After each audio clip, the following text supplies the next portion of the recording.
All India Radio presents Morning News.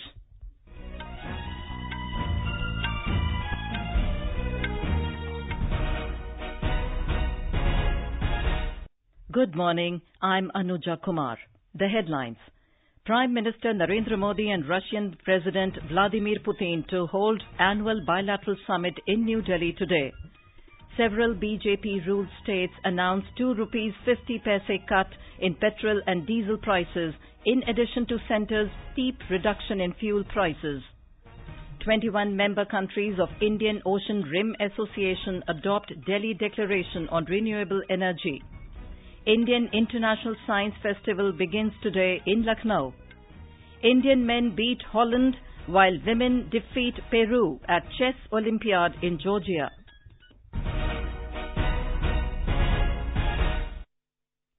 Prime Minister Narendra Modi and Russian President Vladimir Putin will hold the annual bilateral summit in New Delhi today.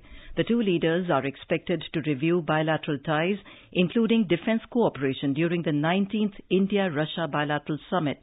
The focus of Mr. Putin's visit will be on the possible signing of a $5 billion deal to procure Moscow's most advanced air defense system, the S-400 Triumph. A top Kremlin official said on Tuesday that Mr. Putin will oversee the signing of the S-400 missile deal between India and Russia. Mr. Putin arrived in New Delhi yesterday on a 2-day visit. Mr. Modi received the visiting dignitary at his official residence in the evening. In a tweet, the Prime Minister said he is looking forward to the deliberations which will further enhance India-Russia friendship. We have a report from our correspondent. Russian President Vladimir Putin will hold delegation-level talks with Prime Minister Narendra Modi. Both the leaders will deliberate on a range of regional and global issues with a focus on further boosting the bilateral ties. After the talks, agreements are expected to be signed between the two countries. During the visit, the Russian president will interact with a group of children. Mr. Putin will have a meeting with President Ram Nath Kovind at the Rashtrapati Bhavan. The last India-Russia annual bilateral summit was held in June last year during the visit of Prime Minister Modi to Russia. In May this year, Mr. Modi had travelled to Russian coastal city of Sochi for an informal summit with Mr. Putin. Sheila, Air News, Delhi. Several BJP-ruled states have announced 2 rupees 50 paise cut in prices of petrol and diesel. This is in addition to the central government's decision to cut the prices of fuel by 2 rupees 50 paise from midnight last night. This will result in steep reduction of petrol and diesel prices by 5 rupees a litre in states like Uttar Pradesh, Madhya Pradesh, Chhattisgarh, Maharashtra, Goa, Himachal Pradesh and Assam. Finance Minister Arun Jaitley yesterday announced the sharp reduction in fuel prices to provide relief to the people. He said the centre will write to all the states to cut a portion of their tax on petrol and diesel. Mr. Jaitley said, उम्मीद करता हूं कि कई राज्य सरकारों सभी कुछ करना चाहिए. हम लोग उनसे बात भी करेंगे मुख्यमंत्रियों से कि तुरंत वो भी अपने निर्णय अनाउंस करें इस ₹2.5 को कम करने का अपने वैट में, ताकि कंज्यूमर को तुरंत ₹2.5 केंद्र से और ₹2.5 राज्यों से ₹5 की डीजल और पेट्रोल दोनों की कीमत में एक रियायत मिल सके.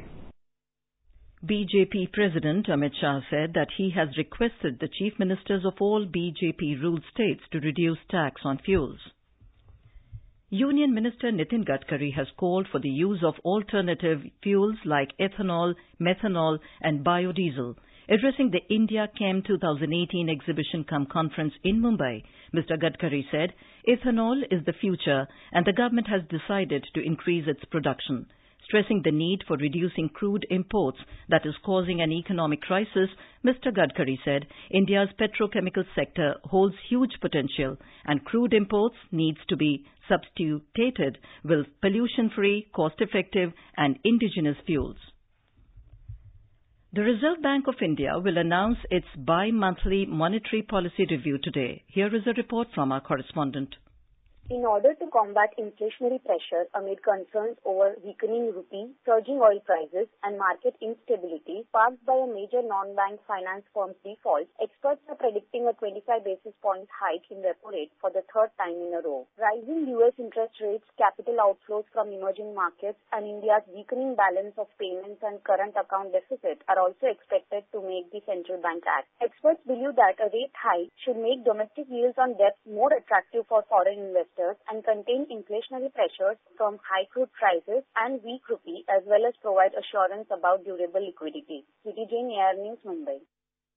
This is All India Radio giving you the news. For quick news updates round the clock, follow us on our Twitter handle at AIR News Alerts. As many as 21 countries in the Indian Ocean Rim Association, IORA, adopted the Delhi Declaration on Renewable Energy in the Indian Ocean region. These nations adopted the Delhi Declaration post the second IORA Renewable Energy Ministerial meeting held in Greater Noida near Delhi. The Ministry of New and Renewable Energy yesterday said that the Delhi Declaration calls for collaboration among IORA member states in meeting the growing demand for renewable energy in the Indian Ocean littorals. It also calls for the development of a common renewable energy agenda for the Indian Ocean region and promotion of regional capacity building. A Vietnam Coast Guard ship carried out joint exercises with the Indian Coast Guard off the Chennai coast yesterday aimed at strengthening the working level relationship between them.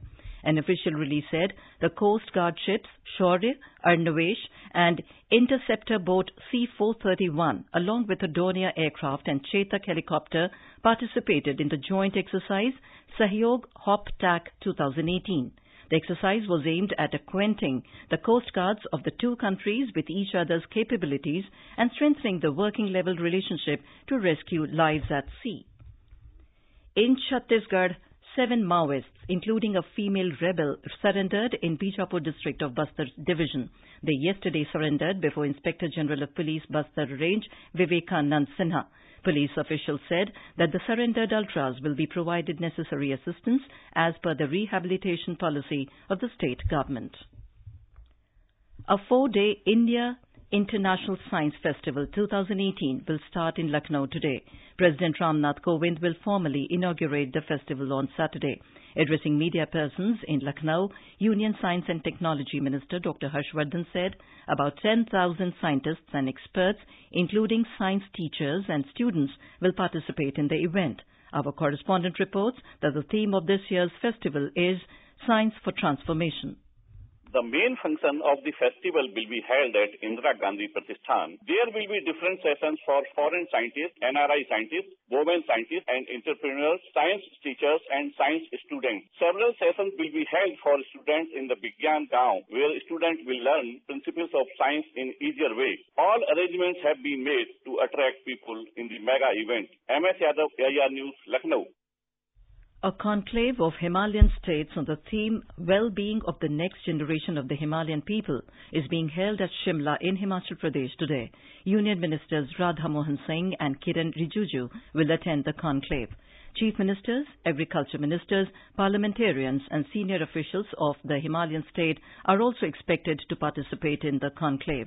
The conclave will deliberate on agriculture, hydropower and tourism. Issues related to development of border areas, construction of roads, bridges, hospitals and schools are also expected to be discussed. Swachh Bharat Mission is creating awareness about importance of cleanliness among the people throughout the country. We have a ground report from our Visakhapatnam correspondent. When Prime Minister Narendra Modi launched the Swachh Bharat Abhiyan on October 2, 2014, Andhra Pradesh's sanitation coverage was 35.84%. To acquire the ODS status, 37.76 lakh individual household toilets were constructed in the state. Mr. Hari Narayan, GVMC Commissioner, said that special efforts are being made to achieve the target. The Greater Visakhapatnam Municipal Corporation conducting activities to create awareness. The public can also participate on their own to contribute to Swachh Bharat, and their contribution can be uploaded on the Swachh Manch portal. Swachh Bharat activist Dr. Shailaja said that the initiative by the state government to make the society free of open defecation is being carried out by creating awareness among villagers. The most important thing is the cleanliness. So we are creating more awareness on that. We are creating awareness. The open defecation is very dangerous. Inspired by the Swachh Bharat mission, people of Visakhapatnam district with the coordination of officials have been working hard to ensure that India achieves an image of a clean country by 2019. With M.S. Mahesh's report from Visakhapatnam, Tanvi Taneja, AIR News. Typhoon Kongre is battering Japan's southern prefecture of Okinawa. It is the second storm to hit the region in less than a week. Weather officials are warning people to watch out for heavy rain, strong winds, high waves, mudslides and floods. The powerful typhoon is moving north-northwest over Okinawa. Parts of the prefecture are in the typhoon storm zone. 6 people were hurt when they were blown over by wind gusts. More than 15,000 homes in the prefecture are currently without power. A thunderstorm may hit Okinawa and the neighboring region of Kyushu. Now on to sports. The much-delayed 36th National Games in Goa will be held from March 30th to April 14th next year. Sports Authority of Goa Executive Director V.M. Prabhudesai made the announcement in Panaji yesterday after a meeting with visiting officials of the Indian Olympic Association. The Games were earlier scheduled to be held next month. The Indian men have come back into the reckoning for a medal in the 43rd Chess Olympiad at Batumi in Georgia after defeating Holland team 3-1. The women team beat Peru 3-1 to keep their hopes alive for a top 5 finish. The Indian think tank rested Vishwanathan Anand, probably saving him for the final contest today, as they might still have a chance to hit at the medal, depending upon how other results shape up. The Indian men have 15 points, while women team 14 points. India will resume their first inning 364 for 4 wickets against the West Indies in the opening test at Rajkot today. Teenage sensation Prithvi Shaw marked his test debut with a commanding 99-ball 100. Shaw, who scored 134, laid the foundation for a big score along with Chiteshwar Pujara with a 206-run partnership after the early loss of KL Rahul for a duck. India have entered the Under-19 Asia Cup cricket final after beating Bangladesh by 2 runs in Dhaka. Opting to bat in, India were all out for 172 in 49.3 overs. Bangladesh were all out for 170 in 46.2 overs. And now for an overview of today's newspapers, it's over to Sarabjit Kaur. Thank you, Anuja. Almost all the newspapers have covered the much-needed relief to common people after slashing of the fuel prices by the government. Finance Minister lowers levies. 13 states follow call to reduce VAT. Congress terms it Band-Aid, quotes the Hindustan Times, while the Indian Express writes, after holding firm, government cuts fuel rates, markets crash as rupee weakens. Under the headline, high-profile exits mar private banking space, the Economic Times talks about a tough year for private sector banking industry with C's exit of 3 high-profile bankers of ICICI, Axis and Yes Bank. Chanda Kochar quits ICICI, bank shares up by 4%, writes the Pioneer. The Statesman quotes the Pakistan Foreign Minister warning that the absence of dialogue could lead to escalation of tension and writes Pakistan seeks US role for talks with India. Stunned by the deaths of 23 lions since September 12, the Gujarat government has launched not only rescue efforts but also called international experts to help control the situation along with an imported vaccine, is a story covered under the headline Gujarat acts to save its pride in the Hindu. Fearing repatriation to their homeland, the illegal Rohingya refugees are making all-out efforts to marry off their young girls to Indian men, writes the Pioneer. Rohingyas hunt for suitable boys to legalize stay. The Times of India on its front page writes, farm fire set to pollute NCR again, with Punjab and Haryana farmers deciding to continue their annual ritual of setting fire to paddy straw. And finally, in a bid to revive the long-forgotten sea route for Hajj, the DNA has a headline, Centre attempts to resuscitate Mumbai-Mecca sea route again, aiming to make travel affordable for Hajj pilgrims. And with that, it's back to you, Anuja. Thank you, Sarabjit. And now, before we end the bulletin, the headlines once again.